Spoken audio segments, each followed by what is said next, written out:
बिस्मिल्लाहिर्रहमानिर्रहीम अस्सलाम वालेकुम। डियर स्टूडेंट्स, होप सो आप लोग अल्लाह ताला के फजल व करम से बिल्कुल ठीक ठाक और खुश हैं।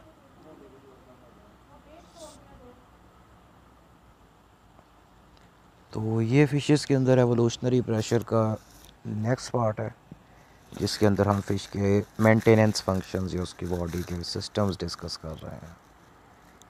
तो आज के लेक्चर के हम फ़िश के अंदर नर्वस एंड सेंसरी फंक्शंस जो हैं वो डिस्कस करेंगे।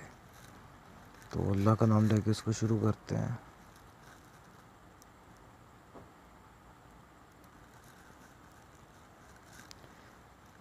फर्स्ट, तो फ़िश के अंदर जो सेंट्रल नर्वस सिस्टम है बाकी वर्टिब्रेट्स की तरह से दो मेजर कंपोनेंट्स पे मुश्तमिल होता है। एक इसके अंदर ब्रेन है और दूसरा स्पाइनल कॉर्ड है।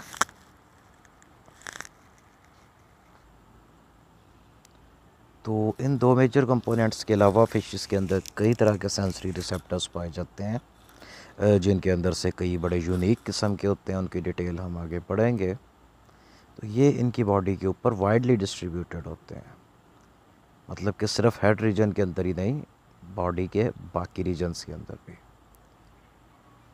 तो इनके अंदर टच और टेम्परेचर के रिसेप्टर्स तो पाए ही जाते हैं, जो कि बेसिक हैं। इसके अलावा इनमें ऑल्फैक्शन यानी कि सेंस ऑफ स्मेल और टेस्ट के लिए, देखने के लिए, सुनने के लिए, इक्विलिब्रियम यानी कि बॉडी का बैलेंस मेंटेन रखने के लिए, और वाटर की मूवमेंट्स को डिटेक्ट करने के लिए डिफरेंट टाइप्स के रिसेप्टर्स पाए जाते हैं, जो कि अच्छे खासे एफिशिएंट हैं। फर्स्ट इसके अंदर आते हैं ऑल्फैक्टरी रिसेप्टर्स। तो ये फ़िश के अंदर सेंस ऑफ स्मेल और सेंस ऑफ टेस्ट को डील करते हैं। तो फ़िशेस के अंदर ओपनिंग्स, जिनको एक्सटर्नल लेयर्स यानी कि जिस तरह नेज़ल ओपनिंग्स होती हैं, वो होती हैं जो कि फ़िश के स्नाउट या थूथनी वाले रीजन के अंदर होती हैं। वहाँ पर अंदर करके, मतलब इसके सर में थोड़ा अंदर करके ऑल्फैक्टरी रिसेप्टर्स पाए जाते हैं, जो वाटर बॉर्न केमिकल्स को डिटेक्ट करने के लिए बड़े एफिशिएंट होते हैं। अक्सर फ़िशेस के अंदर जो रिसेप्टर्स होते हैं वो ब्लाइंड एंडेड यानी कि आगे से बंद सिरों वाले ऑल्फैक्टरी सैक्स होते हैं। कुछ फ़िशेस के अंदर जो इनकी एक्सटर्नल लेयर्स हैं ये नेज़ल पैसेज के अंदर खुलते हैं और आगे माउथ के अंदर, यानी कि आप ऐसे समझिए कि इनकी नेज़ल कैविटी और इनकी ओरल कैविटी आपस में कनेक्टेड होती हैं, जिस तरह से हमारा नोज़ पीछे जाके हमारे गले के अंदर ओपन होता है। तो रिसेंट रिसर्च से ये पता चला है कि बहुत सारी फ़िशेस ऐसी हैं जो टोटली अपनी सेंस ऑफ स्मेल पे ही रिलाई करती हैं और इसी के सहारे ही ज़िंदगी गुजारती हैं। एग्ज़ाम्पल है सैल्मन की और लैम्प्रेस की। तो ये डायड्रोमस फ़िशेस होती हैं, यानी कि फ़्रेश वाटर में पैदा होती हैं, माइग्रेट करके मैरीन वाटर में चली जाती हैं, सारी ज़िंदगी वहाँ रहती हैं, और जब आखिरी टाइम आता है तो अंडे देने के लिए वापस उसी फ्रेश वाटर बॉडी नदी वगैरह के अंदर आती हैं जहाँ पर ये पैदा हुई थी। इस काम के लिए ये सैकड़ों या हज़ारों किलोमीटर का सफ़र भी तय करती हैं। ये एग्जैक्टली उस जगह पे वापस ऐसे आती हैं क्योंकि ये पानी के अंदर मौजूद जो डिफरेंट केमिकल्स हैं उनकी स्मेल को ट्रेस बैक करते करते अपनी एग्जैक्ट लोकेशन पे पहुंच जाते हैं। ठीक, तो ये एक जनरल फ़िश बनी हुई है आपके सामने। इसके ऊपर एक तो लेटरल लाइन सिस्टम दिखाया गया है। बहरहाल हम जो चीज़ यहाँ पे डिस्कस करेंगे वो इसके ऑल्फैक्टरी सैक्स हैं। ये फ़िश का स्नाउट वाला पोर्शन है, यहाँ पे इसके नेज़ल ओपनिंग्स होती हैं, ये एक्सटर्नल लेयर्स होते हैं जो थोड़ा यहाँ अंदर करके इसके ऑल्फैक्टरी बल्ब्स होते हैं, और ये फिर जाते हैं आगे इसके ब्रेन तक। ये फ़िश का ब्रेन है।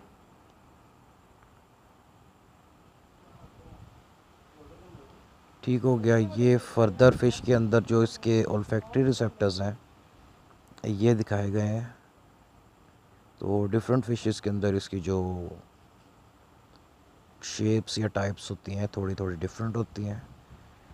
डिटेल बड़ी क्लासेस में आती है जो कि आप लोगों ने नहीं पढ़नी। दूसरे नंबर पे आती हैं फ़िश की आँखें। तो फ़िश की आँखें बाकी वर्टिब्रेट्स की आँखों की तरह की होती हैं। इनके ऊपर लिड्स यानी कि आँखों के कवर या पपोटे नहीं होते। इस वजह से इनकी आंखें हमेशा खुली रहती हैं। तो वो जो एक फेमस क्वेश्चन है कि मछली आंखें खोल के सोती है या बंद करके सोती है, इनकी आंखें बंद ही नहीं होती, ये मर भी जाए या सोई भी रहे इनकी आंखें खुली ही रहती हैं। तो इनके जो लेंस होते हैं ये गोल शेप के होते हैं। इसके बरक्स इंसानों में या खुश्की के मोस्टली जानवरों के अंदर जो लेंस होते हैं ये गोल नहीं होते, ये ओवल शेप के होते हैं, बेज़वी शक्ल के होते हैं। तो इसके केस के अंदर फोकस करने के लिए लेंस को बाकायदा आगे या पीछे मूव किया जाता है, लेकिन वर्टिब्रेट्स जो खुश्की पे पाए जाते हैं वो अपने लेंस को आगे या पीछे मूव नहीं करते। वो लेंस की साइड पे जो सीलरी मसल्स होते हैं उनको यूज़ करते हुए या तो लेंस को खींच के पतला कर लेते हैं या दबा के मोटा कर लेते हैं। दोनों केसेस के अंदर लेंस का जो क्या कहते हैं शेप और कर्वेचर बदल जाता है, उस बेस के ऊपर वो चीज़ को फोकस करते हैं। तो फिशेस की आइज़ का फोकस करने का मैकेनिज़्म कैमरे वाला है, जिसका लेंस आगे पीछे मूव करके चीज़ को फोकस करता है। तो इन पिक्चर्स के अंदर डिफरेंट फिशेस के अंदर इनकी आइज़ दिखाई गई हैं। तो यहाँ पे आप नोटिस कीजिएगा कि ये ऑलमोस्ट एक ही तरह के बेसिक पैटर्न पे बनी हुई हैं। तो ये फ़िश की आइज़ हैं, ये हाथ पे रखी हुई हैं निकाल के, इस तरह की होती हैं। और ये फ़िश की आई का इंटरनल स्ट्रक्चर है। इसमें नोटिस कीजिएगा कि फ़िश का लेंस बिल्कुल गोल है। इंसान की आँख का आपने स्ट्रक्चर और डायग्राम बनाई है, उसका लेंस बेज़वी शक्ल का होता है। ठीक है। एक और चीज़ आपने यहाँ पे नोटिस करनी है कि इसके लेंस के बिल्कुल सामने इसके रेटिना वाला पोर्शन, यानी कि ये लेंस के बिल्कुल अपोजिट सामने आता है। इंसान के केस के अंदर अगर लेंस यहाँ पे है तो रेटिना यहाँ नीचे करके होता है। इसके पीछे एक इंटरेस्टिंग रीज़न है। रीज़न ये है कि हम रहते हैं खुश्की पे और हमारे इर्द गिर्द जो मीडियम है वो है एयर। एयर एक रेयर मीडियम है, उसकी निस्बत जो हमारी आँखें हैं ये डेंस मीडियम है। तो लाइट जैसे ही डेंस मीडियम से रेयर मीडियम या रेयर से डेंस मीडियम में जाती है तो उसकी जो रेज़ हैं ये परपेंडिकुलर से हट जाती हैं, तिरछी हो जाती हैं। इसलिए जो खुश्की के जानवर हैं जिसमें इंसान भी आता है, जैसे ही लाइट की रेज़ इनकी आँखों में ऐसे इंटर होती हैं, अब हवा रेयर मीडियम है, लेंस एक डेंस मीडियम है, तो ये तिरछी होकर ऐसे नीचे को चली जाती हैं, सीधी नहीं रहती। इस वजह से इंसान के केस के अंदर रेटिना वाला पोर्शन यहाँ पे नीचे होता है जहाँ पे रेड डॉट है।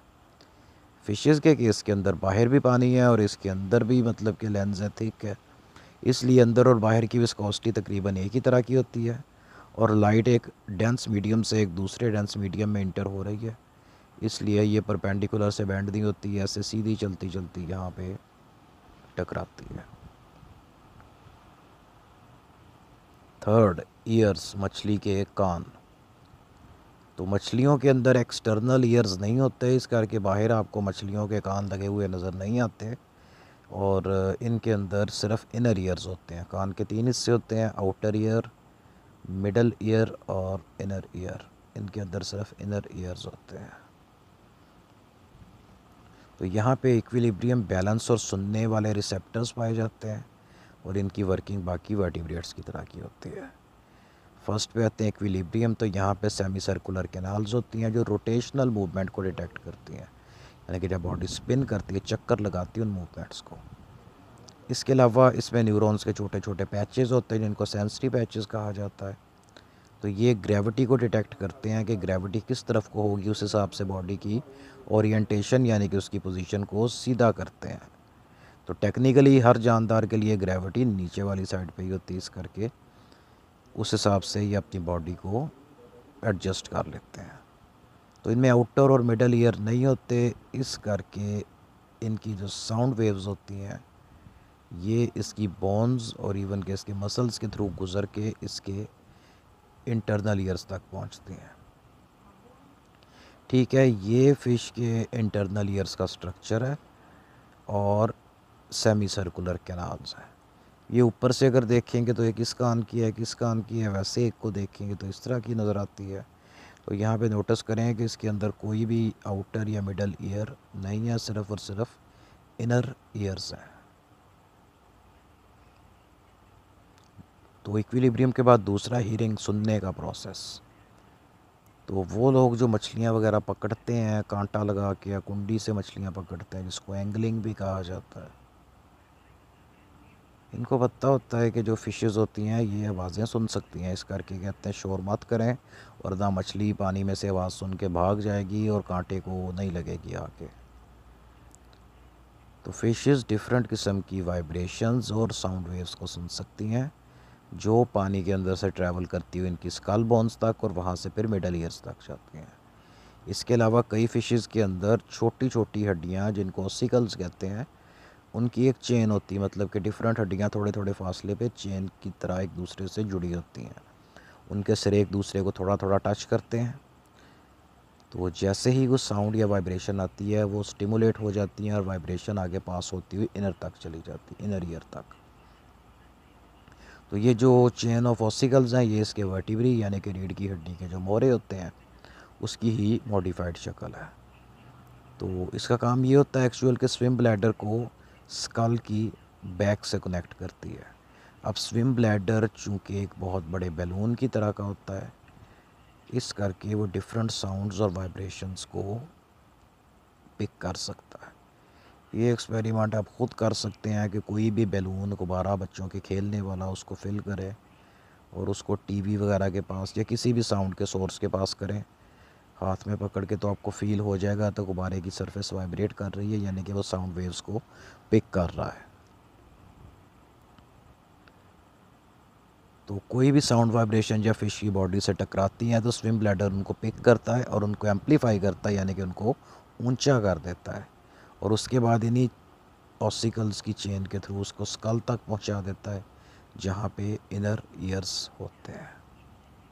ठीक है, अब ये देखें, ये इसका टोटल मैकेनिज़्म है। ये वो ऑसिकल्स हैं जो कि इसके मॉडिफाइड वर्टिब्री होते हैं, इनको वेबेरियन ऑसिकल्स कहते हैं। ये स्विम ब्लैडर के इर्द गिर्द ये मतलब कवर्ड है। तो पानी से साउंड की वाइब्रेशंस आती हैं, स्विम ब्लैडर उनको डिटेक्ट करके वाइब्रेट होता है, वो वाइब्रेशन जाती है इन ऑसिकल्स तक और इनके थ्रू चलती हुई जाती है ये इनर ईयर्स तक। और इनर ईयर्स के अंदर होते हैं सेमी सर्कुलर कैनाल, जहाँ पे हीरिंग रिसेप्टर्स भी हैं। वहाँ से इन साउंड वेव्स की वजह से नर्व इम्पल्स जनरेट होती है, जो जाती है इसके ब्रेन तक, जिससे फ़िश को फिर एक्चुअली आवाज़ सुनती है।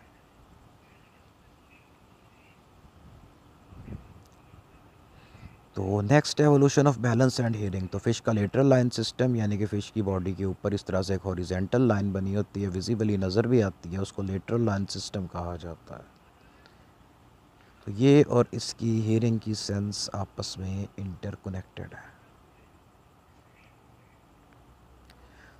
तो फिशेस को इस तरह के ऑब्जेक्ट्स का पता चल जाता है कि जो प्रेशर वेव्स पैदा करते हैं, या फिर इवन बड़ी ना समझें कि लो फ्रीक्वेंसी या आहिस्ता आहिस्ता वाली वाइब्रेशंस पैदा करते हैं, इनको उन सब का पता चल जाता है।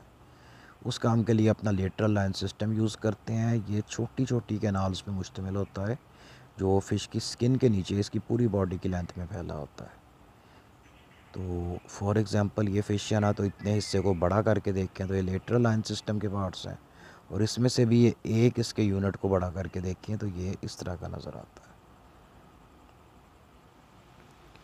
तो इन कैनाल्स के अंदर सेंसरी स्ट्रक्चर्स पाए जाते हैं, जिनके अंदर हेयर की तरह के सेल्स होते हैं, और अपर पोर्शन, ये मतलब कि हेयर लाइक सेल्स हैं जो पर्पल हैं, ऊपर वाला जो हिस्सा है इसको जेलेटिनस कैप्यूला कहा जाता है।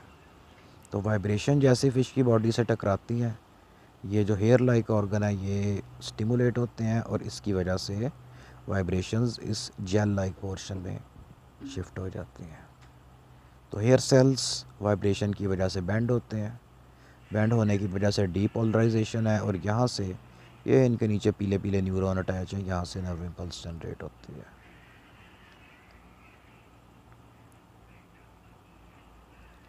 अच्छा, तो लेटरल लाइन सिस्टम का फ़िश को फ़ायदा ये होता है कि एक तो इससे फ़िश को पानी के बहाव का पता चल जाता है, दूसरा ये कि अगर पानी की जो मतलब कि वाटर करंट या पानी के बहाव में, या इवन पानी स्टिल है, उसमें किसी भी किस्म की डिस्टर्बेंस आती है तो उसका इनको पता चल जाता है। हल्की से हल्की डिस्टर्बेंस का भी पता चल जाता है।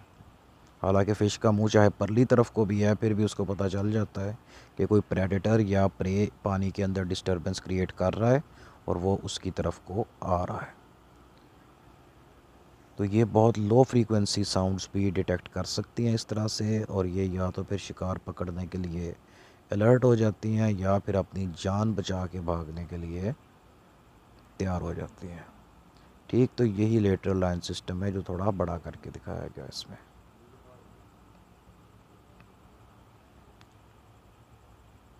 ठीक, तो ये इसके ऊपर फ़िश के ऊपर इसके स्केल्स वगैरह हैं, नीचे इसकी स्किन है, और ये जो नीचे ब्लू कलर की लाइन है ये इसका लेटरल लाइन सिस्टम है। और लेटरल लाइन सिस्टम के अंदर इस तरह के इंडिविजुअल यूनिट्स होते हैं, जिसके ऊपर एक जेलेटिनस पोर्शन जिसको कैप्यूला कहा जाता है, और इसके अंदर सेंसरी हेयर्स होते हैं, और वाइब्रेशन की वजह से हेयर भी वाइब्रेट करते हैं और इनकी कॉन्फर्मेशन चेंज हो जाती है, डीपोलराइज हो जाते हैं, और यहाँ से नर्व इम्पल्स जनरेट होती है जो कि ब्रेन तक जाती है।